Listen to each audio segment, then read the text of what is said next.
Hello, hi, good morning and welcome to okay ગઈકાલે તમને already એક વિડિયો મેં મોકલ્યો હતો, હા યા ના?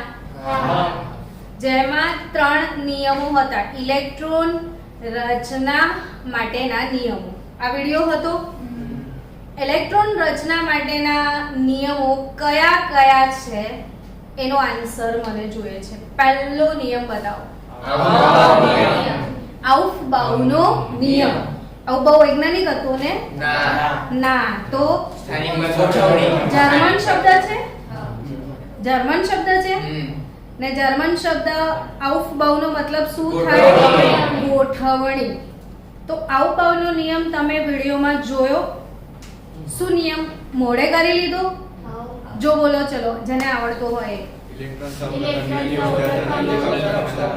ઇલેક્ટ્રોન સૌપ્રથમ નીચી ઉર્જા ધરાવતી કક્ષકમાં દાખલ થાય છે અને ત્યારબાદ ક્રમશઃ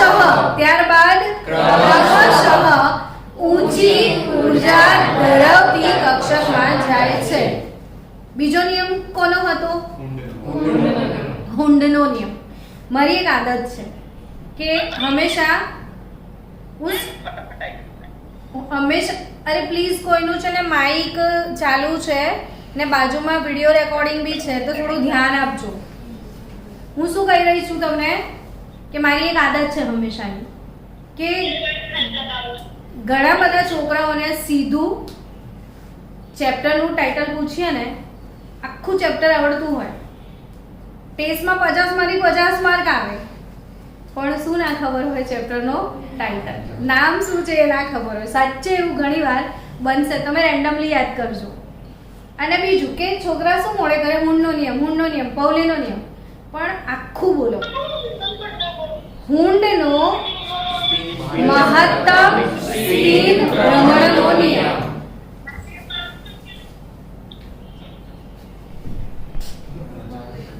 ચલો સ્ટુડન્ટ્સ, મેં શું કીધું તમને કે હુન્ડનો નિયમ કેવી રીતે બોલવાનો? હુન્ડનો મહત્તમ સ્પિન ભ્રમણનો નિયમ. હુન્ડનો મહત્તમ સ્પિન ભ્રમણનો નિયમ. ને ત્રીજો નિયમ પૌલીનો નિષેધનો સિદ્ધાંત. એટલે એનાથી ખબર પડશે કે હુન્ડનો નિયમ છે શેના માટે છે, શું સમજાવે છે?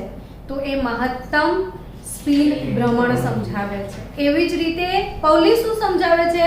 તો નિષેધ, એટલે કે કોઈ બી પેટા કક્ષક હોય ને એમાં 2 થી વધારે ઇલેક્ટ્રોન સમાવી શકાય નહીં. આયો નિષેધ? ના પાડી એને. કેટલા ભરવાના? 2 થી વધારે નહીં. હવે તમને મેં ગઈકાલે વિડિયો આપ્યો તો તમે વિડિયો જોયો ને જોતા તમને ઘણા બધા શબ્દો અઘરા લાગ્યા હશે, અને તમને અઘરું શું લાગ્યું હશે? એમાં ક્વોન્ટમ આર્ક, હે ને? તો તમારે મને કહેવાનું હતું ફોન કરીને કે મેડમ આ કંઈક તકલીફ પડી, અમને ક્વોન્ટમ આર્કમાં કંઈ ખબર પડી નહીં. આ સેમ વિડીયો મેં ઇંગ્લિશ મીડિયમમાં આપ્યો તો એ લોકો બધાએ કીધું મને. તો એ એટલા માટે તમને સમજાવું છું ડિટેલમાં કે આ પ્રકરણની અંદર જેમ તમે પાછળ જશો હજી, તો ક્વોન્ટમ આર્ક એક બહુ જ મોટી થિયરી આવે છે, અને એ ક્વોન્ટમ આર્ક પર આપણા સ્પેશિયલ 2 વિડીયો છે. પાછળ સ્પેશિયલ 2 વિડીયો એના પર છે ક્વોન્ટમ આર્ક. પણ એ પાછળની થિયરી, મારી એક આદત છે કે કોઈ પણ લેક્ચર લઈએ ને તો એમાં જેટલા ટર્મ્સ આવતા હોય એવું નાખી દઉં. એટલે હજી તમે ભલે ક્વોન્ટમ આર્ક થિયરી નથી શીખ્યા, પણ ક્વોન્ટમ આર્ક વિશે જાણતા તો થઈ ગયા ને, હા કે ના? ચલો હું તમને ક્વેશ્ચન પૂછું, કેટલા ક્વોન્ટમ આર્ક છે? 4. ખબર પડી ગઈ? ક્વોન્ટમ આર્ક કેટલા છે? 4. એમાંનો પહેલો કયો? એમ કે એન? નાનો એન. પહેલો ક્વોન્ટમ આર્ક, નામ શું એનું? એન ને શું? મુખ્ય ક્વોન્ટમ આર્ક. એન ને આપણે શું કહીએ છીએ? મુખ્ય ક્વોન્ટમ આંક. હવે આ મુખ્ય ક્વોન્ટમ આંક જે છે એની થિયરી તો આગળ આવવાની જ છે, પણ મારી ઈચ્છા છે કે હું તમને એના વિશે કંઈક કહું આજે, અને એ બી એટલા માટે કે ધીરે ધીરે ધીરે દરેક ટર્મ્સ તમે શીખતા થાઓ ને તમે ઓળખતા થાઓ એના માટે સ્પેશિયલ. આપણે એક મોડેલ બનાવીએ. ધારો કે હું તમને એવું કહું કે આપણો આ પરમાણુ છે કે ન્યુક્લિયસ છે. ન્યુક્લિયસ છે. હવે આ મેં શું દોર્યું? કક્ષા. કઈ કક્ષા? પહેલી કક્ષા. પહેલી કક્ષાને કે કહેવાય. આટલા સુધી તો બધાને આવડી ગયું. આ કઈ કક્ષા બોલો? N2. અને આપણે શું કહીએ? L. આને શું કહીશું? L પછી M. આને K L M N. N બરાબર 4. આને શું કહીશું? N बराबर 5. K L M N O. इसको बताए. N is equal to 6. K L M N O P. આટલું તો હવે તમારા બ્રેનમાં સેટ થઈ ગયું છે ને. ધીરે ધીરે ધીરે મારી એવી ઈચ્છા છે કે આ બહુ જ મસ્ત આવડી જાય. મારી જોડે ઓલરેડી બધા વિડીયો રેડી જ છે, પણ હું તમને વિડીયો આપી દઈશ તો મને ડાઉટ છે કે અડધાને આવડશે ને અડધાને નહીં આવડે. એટલે રેગ્યુલર ક્લાસમાં મેં ફરીથી ચાલુ કર્યું છે અને ફરીથી રેકોર્ડિંગ પણ નાખી દીધું છે. હવે આ જે આટલું મોડેલ તમને બનાવતા આવડી ગયું. હવે મને એક વસ્તુ કહેજો કે કેન્દ્રથી ઇલેક્ટ્રોન સુધીના અંતરને આપણે શું કહીએ છીએ? ત્રિજ્યા. શું કહીએ? ત્રિજ્યા. હવે મને એવું કહેજો કે પહેલી કક્ષાની ત્રિજ્યા, બીજી કક્ષાની ત્રિજ્યા, ત્રીજી કક્ષાની ત્રિજ્યા શું સેમ હશે? ના. કોમન લોજિક છે. આ મોટી દેખાય છે નહીં? આ એનથી નાની દેખાય છે. આનો મતલબ તો એમ થયો ને કે બધાની ત્રિજ્યા જુદી જુદી છે. પહેલા આને પોઝ કરી દે. ઓકે, ચલો. આ શું? બધાની ત્રિજ્યા કેવી છે? અલગ અલગ છે. તો એ ત્રિજ્યા ગણી શકાય ખરી? આવો ક્વેશ્ચન થાય. આ બધી કક્ષાઓ છે ને એની ત્રિજ્યા ગણી શકાતી હશે ખરી? આવો પ્રશ્ન થાય. શું લાગે છે? તમે કહો તો હું આગળ કહું. ગણાય છે. ગણી જશે ને આ લોકો. આટલું બધું શોધી લાયા તો આ બાકી નહીં હોય. તો કક્ષાની ત્રિજ્યા શોધવાનું સૂત્ર હું લખાવું છું. પાક્કું આજે મોડે કરી નાખજો. કેટલી વાર લખજો? 5 વાર, 10 વાર, 15 વાર, 20 વાર. ફૂલ ડે લખીને પ્રેક્ટિસ કરવાની. લખીએ છીએ એનો મતલબ એ નથી થતો કે અમે ગોખીએ છીએ. લખીએ છીએ એનો મતલબ શું થાય છે? અમે પ્રેક્ટિસ કરીએ છીએ. એ પ્રેક્ટિસ કરવાથી લોંગ ટર્મ સુધી વસ્તુઓ યાદ રહેશે. અને જે ફોર્મ્યુલા હોય એ ફોર્મ્યુલામાં સમજવાનું ઓછું હોય, પ્રિપેરેશન જ હશે. તો ફોર્મ્યુલા રેડી કરી નાખજો. કાલના લેક્ચરમાં હું તમને પહેલું જ ફરીથી આ ફોર્મ્યુલા પૂછીશ. હું શેનો ફોર્મ્યુલા શીખવાડવા જઈ રહી છું? બોલો. ત્રિજ્યા. તમે અવેર છો બધા. શું શીખવાડવા જઈ રહી છું? ત્રિજ્યાનું ફોર્મ્યુલા. તો ત્રિજ્યાનું ફોર્મ્યુલા RN, ધ્યાનથી હો, A0 into n square by z. થઈ ગયું મનમાં તૈયાર? આંખ બંધ કરીને બોલો. RN is equal to A0 into n square by z.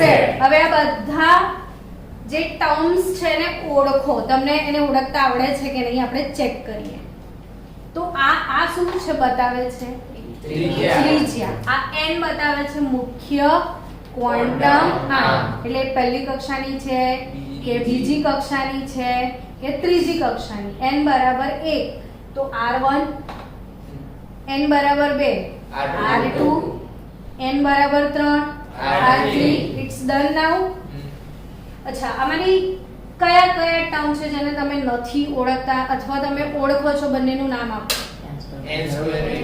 n ને ઓળખો છો. n શું છે?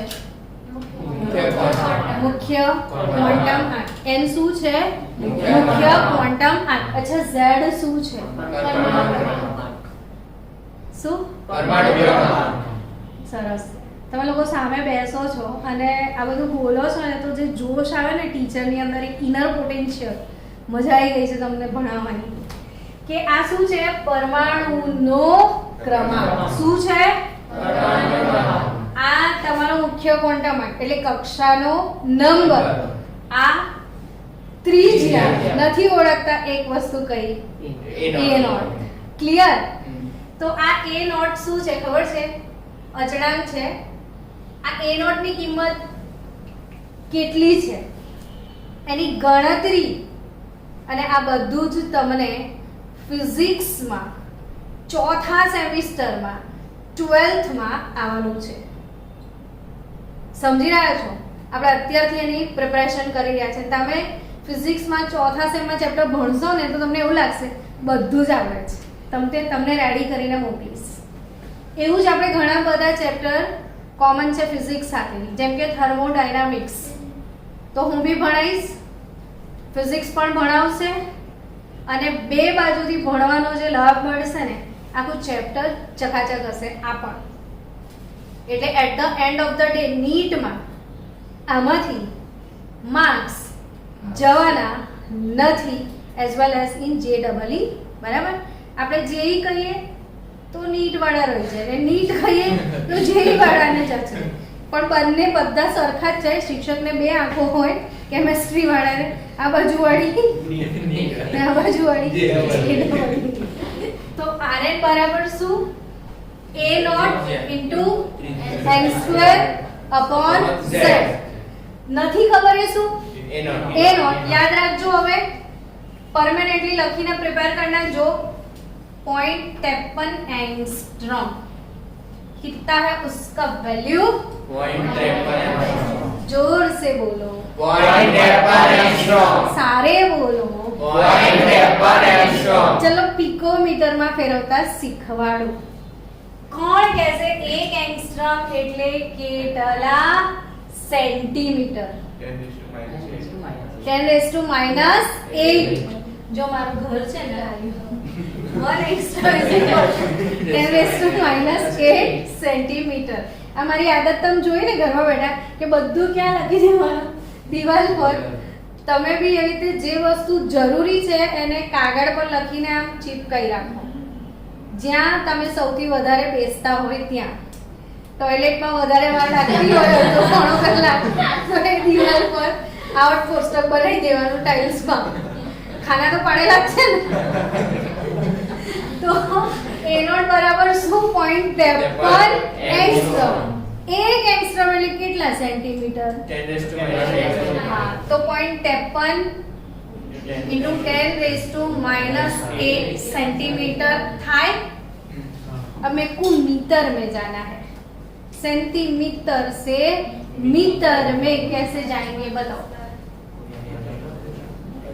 सेंटीमीटर થી મીટર નાના એકમથી મોટા એકમમાં જવાનું છે તો ગુણ્યા 100 કે ભાગ્યા 100? ભાગ્યા 100 આવે ને. તો 0.53 into 10⁻⁻10 મીટર. ડન. હવે સમજો કે આ ખરેખર 53 ને બદલે 529 એંગસ્ટ્રોમ છે. 9 ને રાઉન્ડ ઓફ કરીને શું લખી દઈએ આપણે? હવે માની લો અહીંયા 529 લખ્યા. 529 લખ્યા. મારે શેમાં જવું છે? પીકોમીટરમાં. શેમાં જવું છે? Picometer. Exa, peta, tera, giga, mega, kilo, hecto, deca, meter, deci, centi, milli, micro, nano, pico, femto, atto, yotto ने ज़ेप्टो. सिखाયું હતું આ પોએમ? તો પીકો, પીકોમીટર એટલે 10 ની કેટલી ઘાત? -12. -12. તો તમારે પીકોમાં જવું છે? શેમાં જવું છે? પીકોમાં. તો pico exa peta tera giga mega kilo hecto decameter deci centi milli micro nano pico femto atto. Pico એટલે શેમાં જવું છે? 10⁻12. તમારે જેમાં જવું હોય ને એના વડે ભાગી નાખવાનું. બિલકુલ શોર્ટકટ ટ્રીક. તમારે જેમાં જવું છે એના વડે ભાગી નાખો. શેમાં જવું છે? પીકોમીટરમાં. 10⁻12 માં શેમાં જવું છે? પીકોમીટરમાં. તો પીકો વડે ભાગો. તો પીકો એટલે 10⁻12. હવે 0.529 એક મિનિટ પેલું લાઈટ ચાલુ કરી દે ને ટી લખ્યું છે ને એ મને લાગે છે બહુ જ ડાર્ક છે.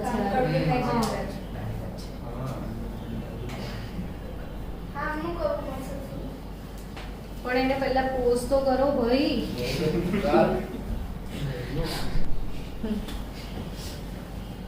જો 0.529 અચ્છા પીકોમાં જવું તું 10⁻12 ઘાત વડે ભાગી નાખ્યું. જો 0.529 સમજો હા 10⁻10 ઉપર આવે તો +12 તો 0.529 into 10⁻2 થયું. હા કે ના? તો આનો મતલબ શું થયો કે 0.529 એટલે આ 0.2 અહીંયા લઈ આવું તો 52.9 થાય. 0.529 ગુણ્યા 100 ને તો શું જવાબ આવે? 52. હા 52.9. હવે આટલું આની જોડે માથાકૂટ એટલે કરી કે એ બાને યાદ તો રહી જાય વેલ્યુ. બે કામ થઈ ગયા. એંગસ્ટ્રોમ ને પીકોમીટરમાં લઈ જતા તો આવડી ગયું પણ વેલ્યુ લોંગ ટર્મ સુધી યાદ રહેશે 52.9 પીકોમીટર. હવે અથવા ઘણીવાર શું લખેલું આવશે 0.53 એંગસ્ટ્રોમ. ડન. 9 ને રાઉન્ડિંગ ઓફ કરી નાખશે તો एंगस्ट्रॉम वैल्यू કેટલી? रशील आप एकदम घूर घूर के इसको देख रहे हो. कितनी वैल्यू एंगस्ट्रॉम में? 0.53 एंगस्ट्रॉम. અને પીકોમીટર માં કેટલી? 52.9. કોની વેલ્યુ હતી આ? a0. કોની હતી? કોની વેલ્યુ હતી? આ ફોર્મ્યુલા કોનું છે? જો આમાં મુખ્ય ક્વોન્ટમ માર્ક આવ્યો તો મુખ્ય ક્વોન્ટમ માર્ક શું બતાવે છે? કક્ષા બતાવે છે. શું બતાવે છે? કક્ષા. આ પહેલી કક્ષા છે, બીજી છે, ત્રીજી છે, ચોથી છે. ધારો કે હું એમ કહું કે O કક્ષાની ત્રિજ્યા શોધો હાઇડ્રોજન માટે. આવો પ્રશ્ન પૂછાય બરાબર. તો O કક્ષાની ત્રિજ્યા શોધવા કે તો O એટલે શું? n = 5. એ જજ કરવું પડશે ને. તો n = 5 એટલે r5 થઈ. a0 n એટલે 5 નો સ્ક્વેર. z શું? 1. તો r5 = 25. a0 એટલે 0.53. તો ગણી શકાય. તો શું બતાવે છે મુખ્ય ક્વોન્ટમ? આ કક્ષાની ત્રિજ્યા બતાવે છે. શું બતાવે છે? અને ત્રિજ્યા અર્થાત કે ઇલેક્ટ્રોન કેન્દ્રથી કેટલો દૂર છે. શું બતાવે છે? ઇલેક્ટ્રોન કેન્દ્રથી કેટલો દૂર છે અથવા ઇલેક્ટ્રોન અને કેન્દ્ર વચ્ચેનું અંતર બતાવે છે. કન્સેપ્ટ ક્લિયર બધાનો? એવી જ રીતે તમને શું લાગે છે જો બધાની ત્રિજ્યા અલગ અલગ છે તો બધાની ઊર્જા વિશે શું કહેવું છે? બાળકો અગર બધાની ત્રિજ્યા જુદી જુદી હોય બધી કક્ષાની તો શું બધી કક્ષામાં રહેલા ઇલેક્ટ્રોનની ઊર્જા સમાન હશે કે જુદી જુદી હશે? બોલો.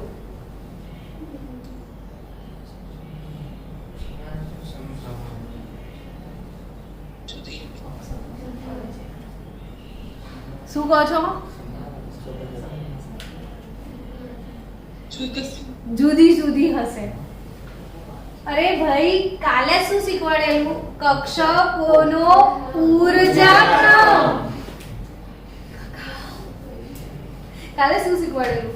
કક્ષકોનો ઊર્જાક્રમ. હવે એ જે કક્ષકોનો ઊર્જાક્રમ હતો ને કાલે, એ ઊર્જાક્રમ એક વખત લખી આપણે બધા. તમને આવડી ગયો છે? ટ્રીક આવડી ગઈ છે? મેરે કો લખાવજો. 1s less than 2s. તો અહીંથી ખબર પડે 1s less than 2s. તો 2s કરતા 1s ની ઊર્જા ઓછી છે. 2s કરતા કોની વધારે? 2p કરતા 3s કરતા 3p કરતા 4s 3d પછી 5s પછી 5s પછી 4d પછી 5b પછી 6s then 4f પછી 5d પછી 6p પછી 7s પછી 5f. થઈ ગયું? આ શું લખ્યું આપણે? ડન. શું લખ્યું? હવે તમને કન્સેપ્ટ ક્લિયર કે દરેક કક્ષામાં રહેલા ઇલેક્ટ્રોનની ઊર્જા જુદી જુદી હશે. એટલે હવે પાછો પ્રશ્ન થાય, કેટલી હશે? ગણાય કે ના ગણાય? થાય ને આવો પ્રશ્ન. શું લાગે છે, ગણાય? હવે તમે ત્રિજ્યા ગણો છો મેડમ, તો ઊર્જા તો ગણવાના જ છો. સીધી વાત છે. મેં હસ બકા બનવેટા બધો છે ને ત્યારે કોફી પીસ તો કાળો થઈ જાય. અમાર માટે કાલે લઈ ગયો છે થર્મોસ ભરીને. કેટલા જણ? બધા પીએ છે કોફી? કાલે 10 કપ કોફી. કાલે આવશે જ નહીં. પછી પૂછીશું કઈ ગયો તો ભેંસ ધોવા. તો આ સમજણ પડી ગઈ તમને? ક્લાસ જેવી મજા આવી જ જોઈએ. ચલો ડન.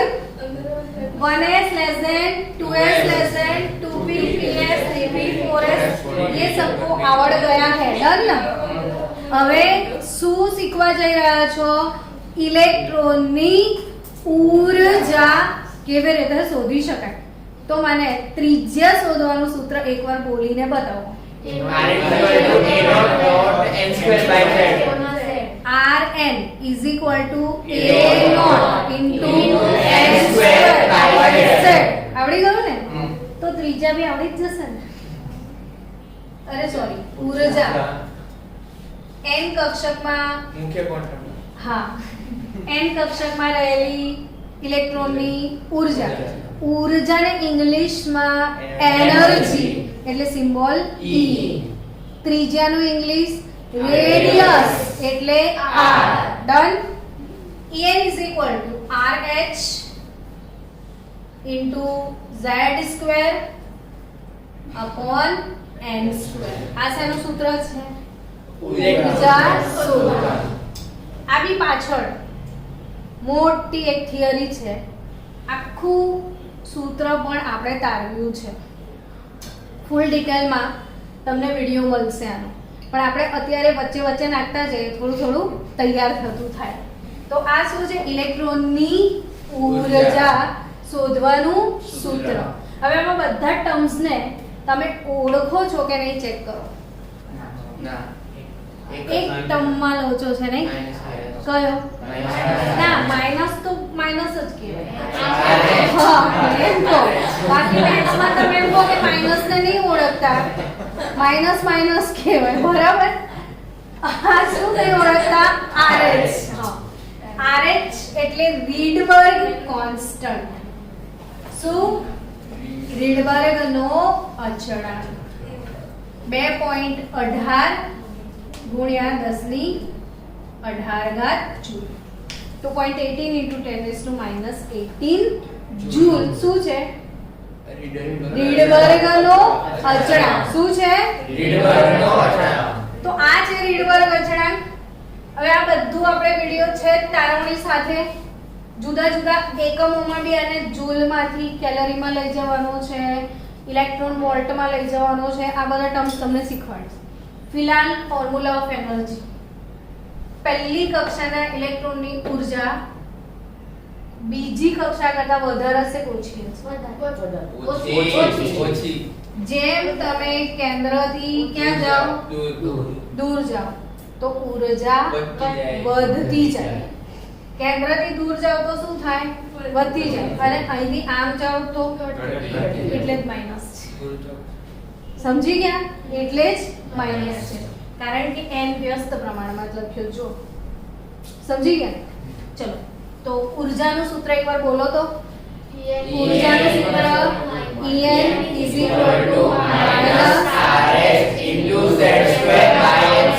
z પરમાણુનો ક્રમાંક, n કક્ષાનો મુખ્ય ક્વોન્ટમ એટલે કક્ષાનો નંબર થયો. ચલો, આ બધું જવા દઈએ. હવે મેઇન વાત પર આવીએ. રોજ આ મોડેલ દોરવાનું. તમે ડોક્ટર પાસે જાઓ ને તો ડોક્ટર દવાનો ડોઝ આપે કે લે આ ગોળી સવાર, બપોર અને સાંજ.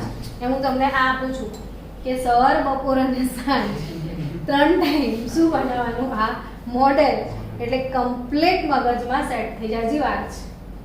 આમાં હવે નવું કશું ઉમેરીએ છીએ આપણે. હવે જે પહેલી કક્ષા છે એમાં કેટલી કક્ષકો છે એ મને કહો. પહેલી કક્ષા એમાં કક્ષકોની સંખ્યા એક જ ટાઈપ હશે, ફક્ત s. અને એ બી કઈ s? તો કે 1s. બીજામાં 2s 2p, ત્રીજામાં 3s 3p 3d, ચોથામાં 4s 4p 4d 4f, પાંચમામાં 5s 5p 5d 5f 5g 5g. બરાબર? ચલો, હવે ધ્યાન આપજો હો, થોડું કોન્સન્ટ્રેશન માં છે આ ટોપિક. હું લખવા જઈ રહી છું કોઈ પણ કક્ષામાં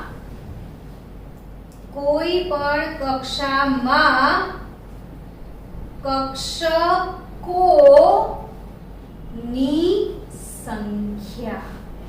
કોઈ પણ કક્ષામાં શું? કક્ષકોની સંખ્યા. અને કોઈ પણ કક્ષામાં ઇલેક્ટ્રોનની સંખ્યા. આ બે વસ્તુ આપણે શીખવાની છે અત્યારે. ધ્યાન આપજો. કક્ષામાં કક્ષકોની સંખ્યા ને ઇલેક્ટ્રોનની સંખ્યા.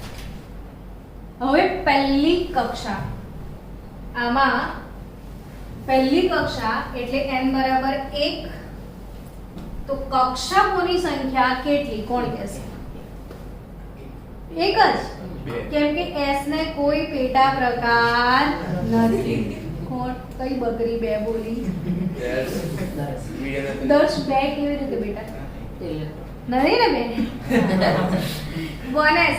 s ને કોઈ પેટા પ્રકાર નથી એટલે પહેલી કક્ષામાં 1 થાય તો 1. ચલો, બીજી કક્ષામાં કક્ષકોની સંખ્યા કેટલી? 4.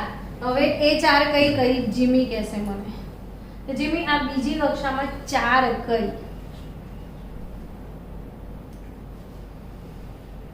એટલે તારે કાલે છે ને અહીંયા બેસવાનું, એટલે પેલું કન્સન્ટ્રેશન ને તમે જે અંદર ના તમે એકબીજાને અડપલા કરી રહ્યા છો ક્યારના, એટલે અહીંયા ધ્યાન આપો તો નહીં થાય એવું. બીજી કક્ષામાં चलो आगे बढ़ते हैं. पहली कक्षा n बराबर 1 માં કક્ષકોની સંખ્યા કેટલી? આપણું શું ટાર્ગેટ ચાલી રહ્યો છે આજે? કક્ષકોની સંખ્યા. અને જવાબ આપવાની હતી જીમી. જીમી, આપણી આ કઈ કક્ષા છે? બીજી કક્ષા. બીજી કક્ષામાં બે કક્ષકો છે, જો s અને p. 2s છે અને બીજું કોણ? 2p. હવે s ને કેટલા પેટા પ્રકાર? એક. પી ના કયા કયા ત્રણ કુલ કેટલી થઈ ચાર. કેટલું સરસ આવડી ગયું મેં પડે ને ચલો હવે ત્રીજી કક્ષાનો જવાબ આ છોકરી આપી જ દેશે મને પૂરો વિશ્વાસ છે ફાસ્ટ ગણો ના જલ્દી ગણો નવ કેવી રીતે બોલો જો આ બાજુ 3s 3p 3d s ની એક ને p ની ને d ની 5 ને 3 8 વત્તા 1 9 તો આ કક્ષામાં 9 થાય તો ચોથી કક્ષામાં 16 કેટલી 16 એટલી ફાસ્ટ ગણી ગાડી કે કોઈ સંબંધ મળી ગયો કોઈ સંબંધ મળી જ ગયો આટલા સુધી ગણતરી કરીએ તો ખબર પડે જ 1 નો વર્ગ 1 2 નો વર્ગ 3 નો વર્ગ તો 4 નો વર્ગ 5 નો વર્ગ 6 નો વર્ગ 7 નો વર્ગ તો અહીંયા નવું એક સૂત્ર કક્ષામાં કક્ષકોની સંખ્યા શોધવાનું સૂત્ર છે n સ્ક્વેર પૂછશે એક્ઝામમાં આવડી ગયું બધાને મેં આજે કયા કયા સૂત્રો શીખવાડ્યા લોકો પછી ઊર્જાનું પછી કેટલી હોય કક્ષકોની સંખ્યા n સ્ક્વેર કેટલી હોય n સ્ક્વેર તો છઠ્ઠી તમને પરીક્ષામાં આવો પ્રશ્ન પૂછે n કક્ષામાં કક્ષકોની સંખ્યા કેટલી તો શું જવાબ આપશો n એટલે કઈ કક્ષા ચોથી કક્ષા એટલે 4 નો વર્ગ એટલે કેટલી થશે 16 હવે પાઉલીનો નિયમ યાદ કરો શું કીધું છે પાઉલીએ કોઈ પણ પેટા કક્ષામાં બે કે તેથી વધુ ઇલેક્ટ્રોન સમાવી શકાતા નથી બે કે તેથી બે કરતા વધુ બે હોય એટલે દરેકની મેક્સિમમ કેપેસિટી 2 તો એના હિસાબથી તમને કોઈ પ્રશ્ન પૂછે કે ચોથી કક્ષામાં વધુમાં વધુ કેટલા ઇલેક્ટ્રોન સમાવી શકાય પ્રશ્ન ખબર પડી શું પ્રશ્ન છે કે ચોથી કક્ષામાં વધુમાં વધુ કેટલા ઇલેક્ટ્રોન સમાવી શકાય તો શું લાગે છે બોલો તમને 32 આવડી ગયું કઈ રીતે 2n સ્ક્વેર તો ફરી એક નવું સૂત્ર શીખ્યા ઇલેક્ટ્રોનની સંખ્યા શોધવાનું સૂત્ર શું 2n સ્ક્વેર તો હવે n બરાબર 1 2 3 4 5 પહેલી કક્ષામાં કક્ષકોની સંખ્યા 1 ઇલેક્ટ્રોનની સંખ્યા 2 બીજી કક્ષામાં કક્ષકો 4 ઇલેક્ટ્રોન 8 ત્રીજી કક્ષામાં કક્ષકો 9 ઇલેક્ટ્રોન 18 ચોથી કક્ષામાં કક્ષકો 16 ઇલેક્ટ્રોન 32 પાંચમી કક્ષામાં કક્ષકો 25 ઇલેક્ટ્રોન 50 કન્સેપ્ટ ક્લિયર બધાનો ચલો હવે આપણે ઇલેક્ટ્રોન રચના લખતા શીખી જઈએ ફરીથી એકવાર યાદ કરાવો બે સૂત્રો કયા કયા ઇલેક્ટ્રોનની સંખ્યા અને કક્ષકોની સંખ્યા ઇલેક્ટ્રોનની સંખ્યા n સ્ક્વેર થઈ સોરી કક્ષકોની સંખ્યા n સ્ક્વેર થઈ ને ઇલેક્ટ્રોનની સંખ્યા પહેલી કક્ષામાં 2 બીજીમાં 8 ત્રીજીમાં 18 ચોથીમાં 35મીમાં છઠ્ઠીમાં 36 દુના 72 ઇલેક્ટ્રોન સમાવી શકાય કન્સેપ્ટ ક્લિયર બધાનો કે કઈ કક્ષામાં કેટલા ઇલેક્ટ્રોન સમાવી શકાય ક્લિયર ને બધાને તો આ મોડેલ ક્લિયર બધાનો હવે આપણે શરૂ કરીએ ઇલેક્ટ્રોન કેવી રીતે ભરવાના તમારું ફેવરિટ તત્વ કોઈ હોય તો બોલો આપણે એની ઇલેક્ટ્રોન રચનાની શરૂ કરીએ. જે યાદ આવે. ઓક્સિજન. હા, અત્યારે તો બધાનો ફેવરિટ શું? ઓક્સિજન. કેમ કે ક્રાઇસિસ શેના છે? ઓક્સિજન. અને ત્રીજી લહેર આવશે તો બીક ઓક્સિજન થી જ લાગશે. એ તમારો ફેવરિટ કોણ છે? ઓક્સિજન. Symbol O. નંબર બોલો. 8. ઓક્સિજન નો નંબર કયો? 8. હવે ઇલેક્ટ્રોન રચના લખવાની છે. સૌથી પહેલી કક્ષક કઈ બોલો? 1s. 1s પછી 2s. 2s પછી 2p. આપણે જેટલી જોઈએ ને એમ લેવાની હોય છે. મને એવું લાગે છે કે આટલી તો જોઈશે. કેટલા ઇલેક્ટ્રોન છે બોલો આમાં? 8. એટલે ઇલેક્ટ્રોન ભરાવાનું પહેલી કક્ષાથી શરૂ થાય. સૌથી પહેલા પહેલી કક્ષામાં ભરાય. એ ભરાઈ જાય પછી ક્યાં જવાનું? કે પહેલાની કેપેસિટી ફક્ત 2 જ. 2 થી વધારે આમાં આવી શકે. આમાં કેટલા આવી શકશે? 8 થી વધારે આવી શકશે. 8 ફૂલ થાય તો ત્રીજામાં જવાનું. કન્સેપ્ટ ક્લિયર બધાને? ચલો હવે આ કેટલા ઇલેક્ટ્રોન ભરવાના છે? 8. તો પહેલા 1s માં ભરવાના. પણ 1s માં તો 2 જ ભરાય ને. પછી 1s ફૂલ. હવે કોનામાં જશે? 2s માં. કેટલા ભરાઈ ગયા બોલો? 4. અને જોડે છે કેટલા? 8. આનો પરમાણુ ક્રમાંક 8 છે. એનો અર્થ એ થાય કે એમાં ઇલેક્ટ્રોનની સંખ્યા 8 છે અને પ્રોટોનની સંખ્યા પણ 8 છે. તો 8 ઇલેક્ટ્રોન 2 ને 2 4 તો આવી ગયા. કેટલા વધ્યા બીજા? 4. પછી એવું નહીં કહેતા કે 2p માં તો 6 ના આવે, પણ p માં 6 મહત્તમ આવે. વધ્યા હોય એટલા જ હોય ને એની જોડે. Concept clear? ચલો બીજું કોઈ તત્વ બોલો જેની આપણે ઇલેક્ટ્રોન રચના લખીએ. તમારું ફેવરિટ હોય એવું. આવા દો. મારું આવી ગયું એમ કે છે. તમારું બોલો. બેક સાઈડ જે કોઈ તત્વ યાદ આવતું હોય. નાઇટ્રોજન. નાઇટ્રોજન નો નંબર કયો? 7. બરાબર. આની નજીક જ છે આ તો. ચલો શીખવાડો. શું લખું પહેલા? 1s 2 2s 2 2p 3. થઈ ગયું? ચલો મારું ફેવરિટ ક્લોરીન. Z બરાબર 17. કે તે લખીશું બોલો?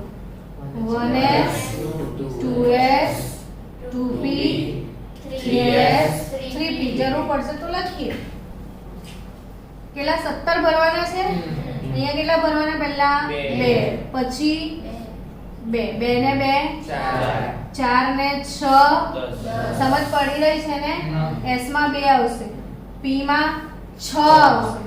તો આ 2 ને 2 4, 4 ને 6 10, 10 ને 2 12. પણ આમાં કેટલા છે? 17. તો 3s પછી કોણ આવે? 3p. કેટલા ભરાઈ ગયા? 2 ને 2 4, 4 ને 6 10 ને 2 12, 12 ને 5 17. પડીને ખબર? તો તમને 21 નંબરનું તત્વ સ્કેન્ડિયમ. આની ઇલેક્ટ્રોન રચના લખો.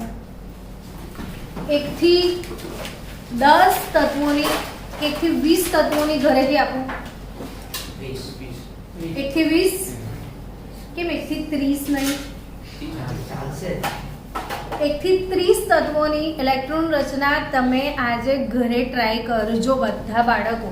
કેટલી? 1 થી તો 30 ઇલેક્ટ્રોન. એટલે સોરી 1 થી 30 તત્વો.